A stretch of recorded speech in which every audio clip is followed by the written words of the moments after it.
to our 103 episode. Today we're broadcasting from New York, from Inman.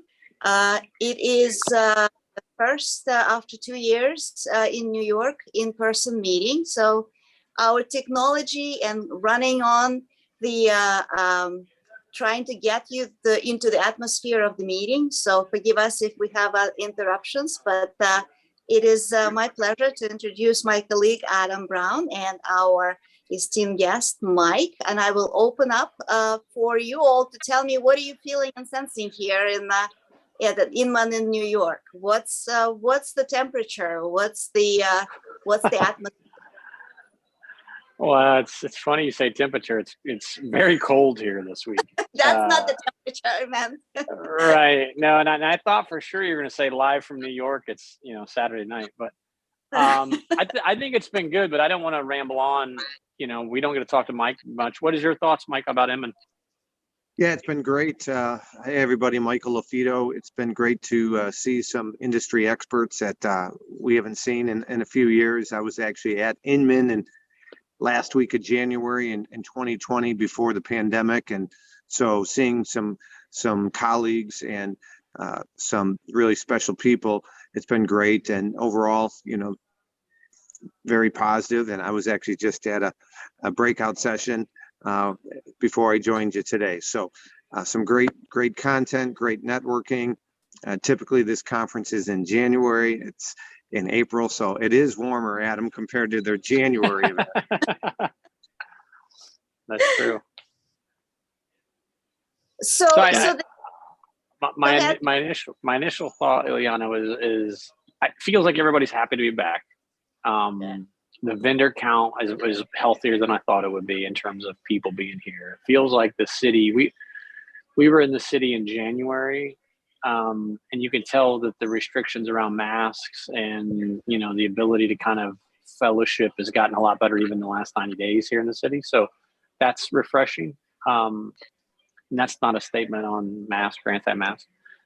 So that part is really, really good. It's the 25th year of Inman, which for a lot of us have been coming here for, 20 plus years is a pretty big deal. We're getting a little bit older and a little bit wiser, I would hope. Right, Mike?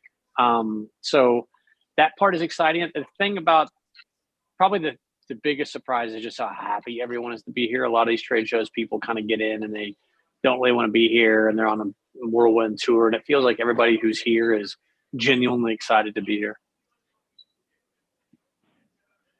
I would agree. So what I picked up today from Brad Inman on stage, being provocative with a couple of lead CEO and putting them on the spot, supposedly going off script.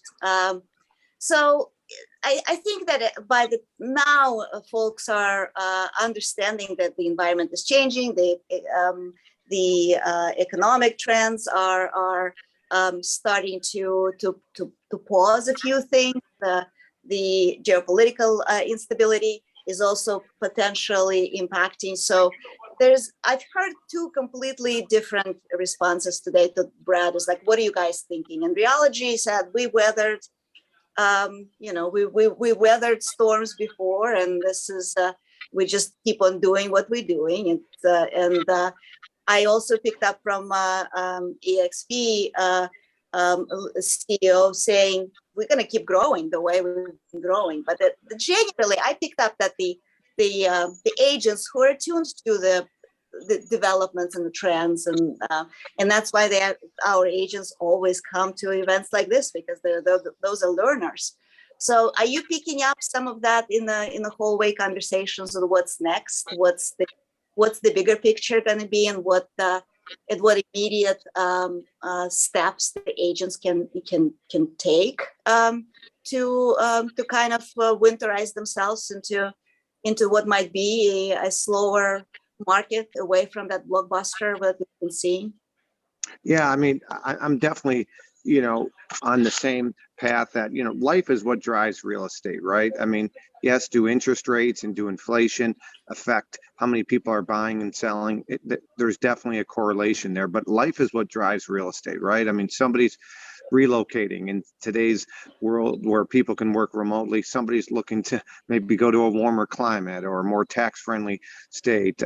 Life is what drives real estate. It doesn't matter who the president is or what gas, per gallon is. Those are all some downward pressures, but ultimately life is what drives real estate. Somebody's getting married, somebody's downsizing, somebody's relocating. Unfortunately, somebody's getting divorced, somebody's expecting and their family's growing. I mean, that's a universal driver, not just in the North America, but across the world, as to what drives real estate. And so, yes, do you as an agent have to be plugged into what trends are and what's happening? Absolutely. But at the end of the day, surround yourself with like-minded, positive, driven individuals.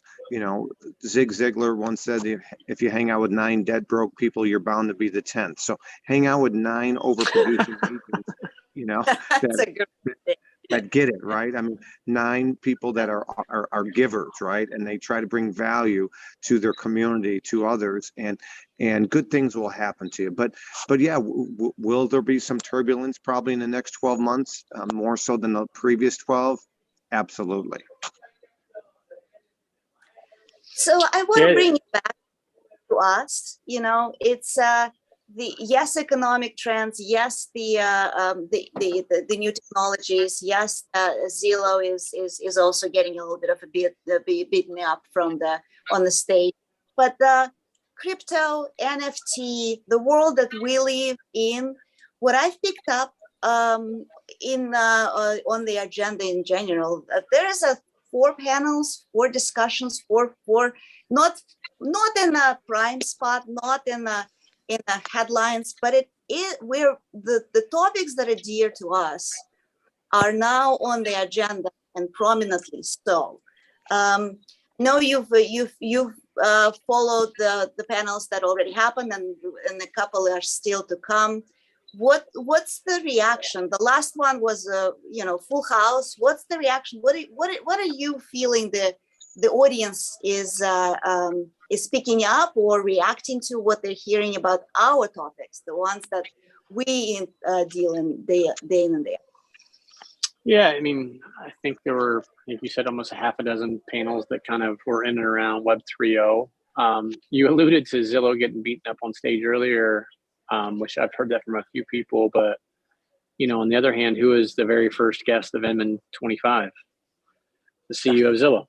So, I wouldn't, they are an easy target for all of us to have opinions about, but that's another topic for another day. So he did take a few shots at Zillow. A few people have commented about Zillow, but again, they were the first person to come on stage at the 25th Inman, so there's probably some credence to that.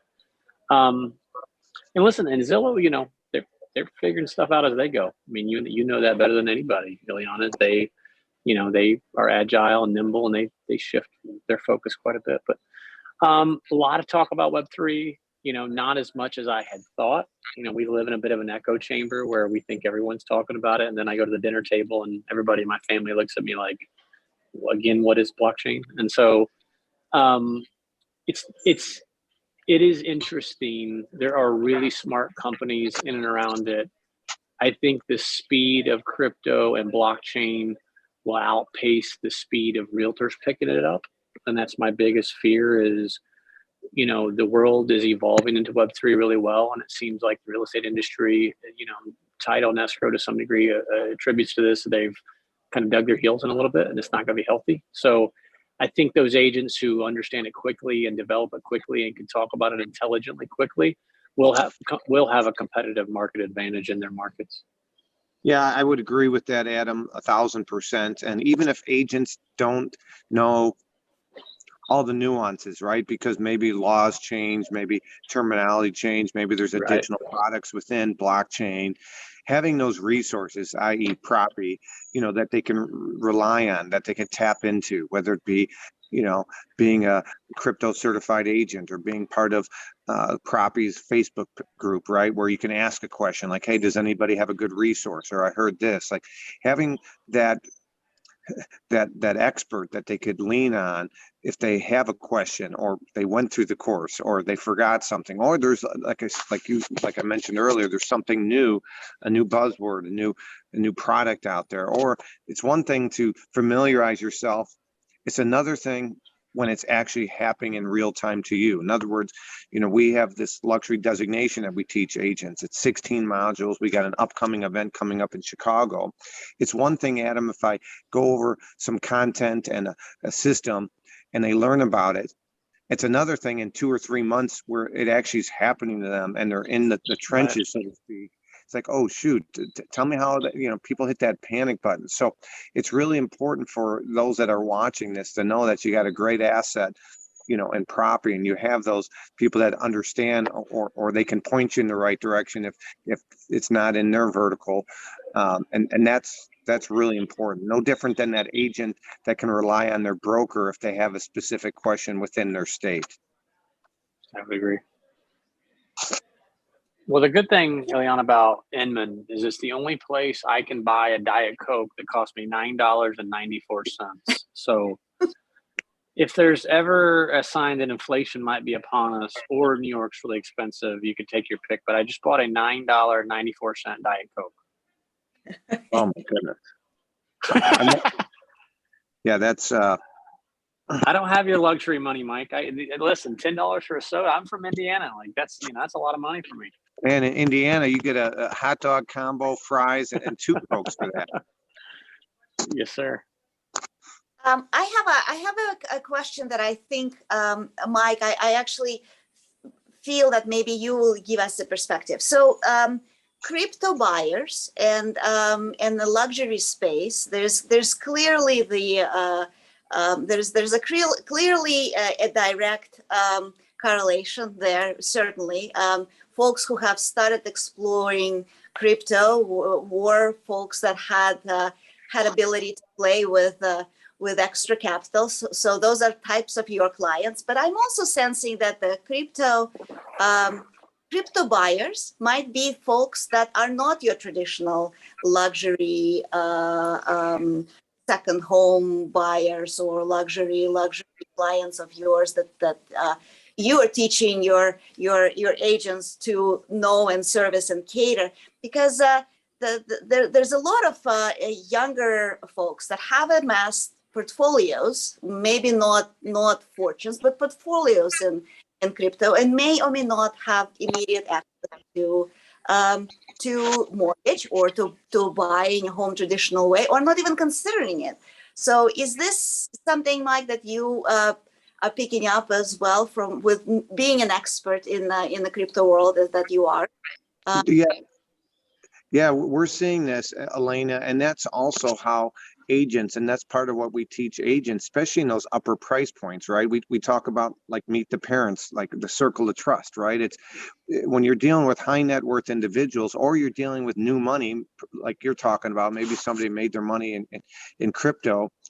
It's your job as an agent to be an advisor, to be a consultant versus a salesperson. You see, a salesperson wants to sell you that multi-million-dollar home that had been on the market for years and hasn't sold, but is that a good investment? An advisor will say, you know what, Elena, this house does fit a lot of the needs that you are interested in, but for resale, I know right now the market's hot, you've made a lot of money, but for resale, this might not be the best option. Or, why don't we come in a little bit lower so you have a little bit more buffer? Versus the salesperson will sell you anything, and what should we go in at? Let's go in at full price, right? That's what a salesperson does, and that you don't get referrals, you don't get that ongoing business. And so there's a difference between a salesperson and an advisor. An advisor consults, they give you the pros and the cons. A salesperson just sells you on the benefits and doesn't talk about the devil's advocate, the negative side of things. And so, again, I believe an agent, a top referring agent, a top luxury specialist, gives the pros and the cons and gives options so that the consumer can make a sound decision. Well put. Adam, anything to add to this observation? Well, if I was buying a high-end home in Chicago, I'd use Mike. That's what I took away from that more than anything else. No, it's just an interesting market. People are worried about, so it's funny. I heard somebody say the other day that a home buyer, they balked at, I think their rate was 5% because they were going to wait till rates got back to normal. And I think the last year and a half for real estate's been so odd that people have forgotten what normal is. Normal is a 6-month absorption rate. Right now we're running at, 31, 32 days. And so normal is where a buyer can make a decision and feel comfortable about it and not feel like they just got slammed into a house because there's 13 other offers in on it. Normal is a market where a family can shop for a home and enjoy the process and not feel like, they're being not picked on their offer or they're overpaying. So, I'm ready for normal. I know most of our agents love this kind of wacky market, but I think normal is good. And I also think from a technology perspective, once things normalize out and rates go back to normal, there's a lot less money being pumped into the marketplace. And I think really good business strategies will win. I think right now there's some business strategies where people are buying market share, and that money will dry up as the markets stiffen, as people realize that real estate has some volatility. And so I'm looking forward to normal. Listen, I would still like to sell 6.5 million homes next year, but I would like the absorption rate and the buyer experience to be something that's more enjoyable. Yeah, the buy experience phrase, I have to say, I've heard it today multiple times. The servicing of a client and what's good for the client and how to bring simplicity to the transaction, and then the digital world, so the movement of the transaction in the digital world, and maybe that's where we are it's where we thrive, and that's where maybe, since we do have an audience, maybe we revisit the Propy promise on the transaction, the simplicity, the online, the path of a client. Yeah. Ileana, let me ask you, people don't realize you were a marketing guru at a top 10 brokerage in the country, maybe one of the most respected brokerages in the country, maybe in the world. You've been 6+ years in this business. What do you think about the upcoming market conditions? You would know just as well as Mike or I. Well, look, it's. I think I'm going to piggyback from what Mike said. People still going to have to pick up new jobs. They're still going to have babies, and there's going to be, unfortunately, divorces. So the life is going to continue on. You're gonna have to understand that the transactions are happening. It's the agents who are able to be that trusted, that unique of service guide in the process of helping people run life. Those are the ones that are going to continue being successful, and the ones that are willing to push themselves into places and that are unknown. Meaning, you're gonna have to know that when someone asks you, can you translate crypto? You need to know where to turn. You need to know who is gonna be that guide, even for you. And so I think that's a quick answer to your question. Now, today in one of the panels said, yes, it's going to be possibly a drop of a 10%, something that has been a remarkable market. So it might come back. Well, that's still 5.85 million homes. That's a lot of homes.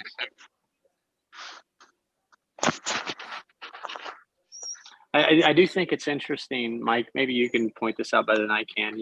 There are people like Ileana and myself that we like to talk about that national 6.5 million number, but I don't know a whole lot of realtors who sell all 50 states and care about that number. If I'm a realtor where I live in Chesterfield, Missouri, I did 32 deals this year, and my goal was to get to 50 there's still a lot of pie for me to carve out. Even if the market is down 10, 20%, there's still going to be, 50,000 transactions. And all I'm trying to get is my 50.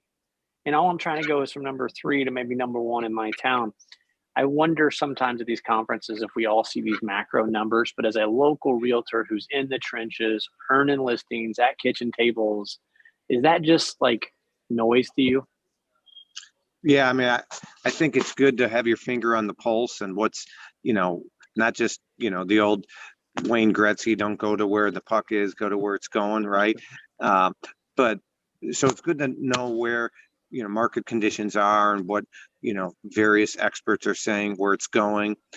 Those are good talking points to a consumer, to a buyer, to a seller. Lets them know that you are an expert advisor. You're not just looking in your town. However, at the end of the day, I don't look at 6.5 million transactions versus 5.7 2 years ago versus predicted 6.2 this year. I don't look at that. I really don't. It's so relative. So I'm based in Chicago as a licensed agent, right? And we're losing residents to warmer, tax-friendly climates.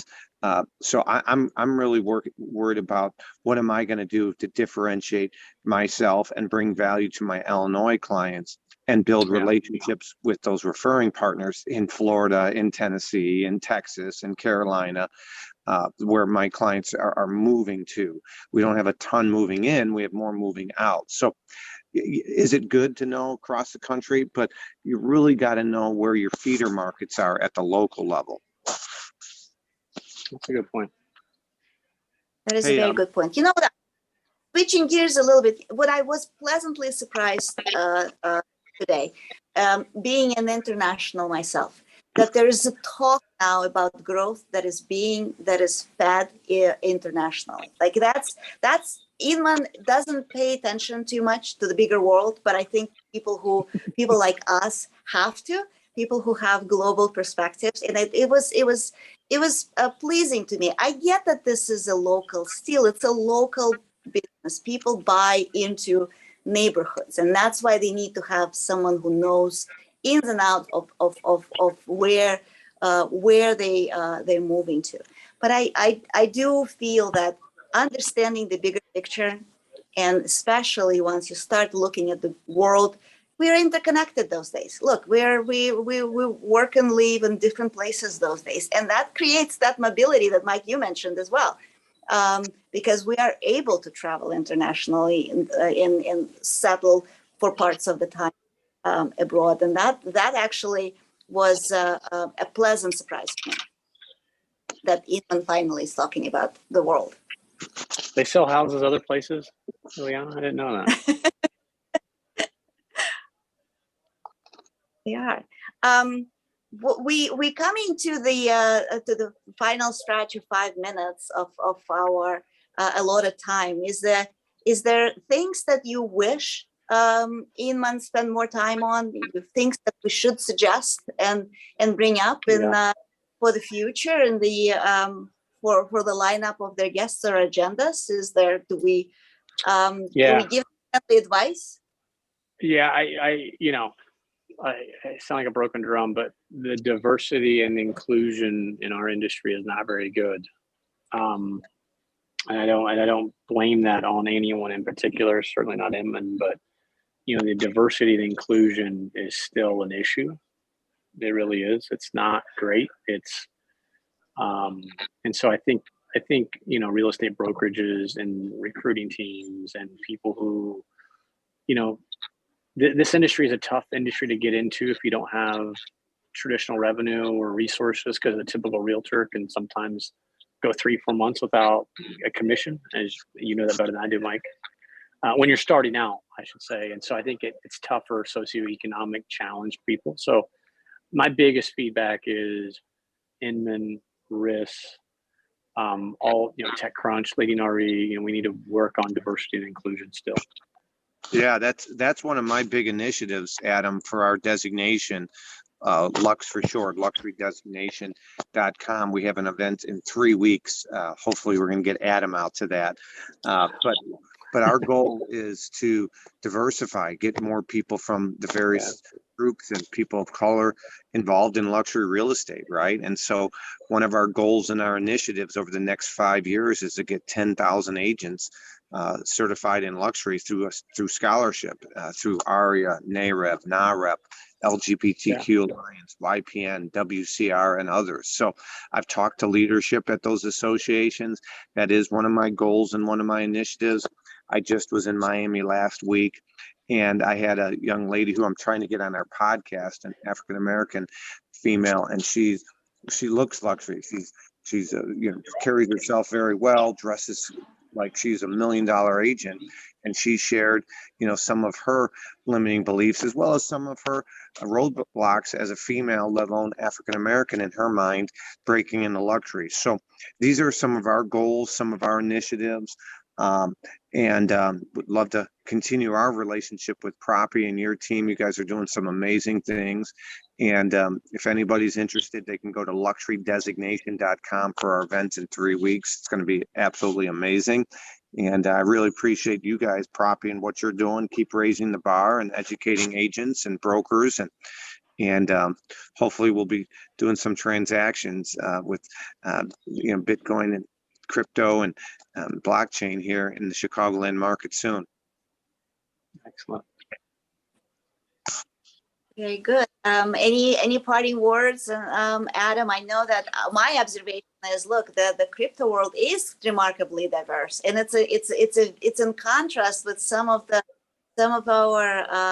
other industries and so I think that we're the right place, and we are a company driven by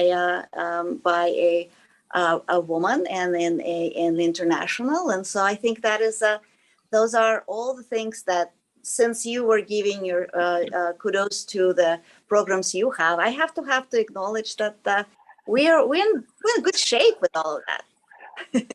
I didn't even know Mike was just around the corner. We didn't even know it.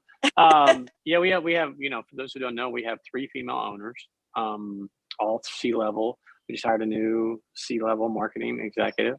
You guys might have seen her on this webinar. So, crypto is actually pretty, it's pretty diverse. People kind of give it a bad rap, but it's, young guys who live in their parents' basement, which is maybe my biggest pet peeve about the industry.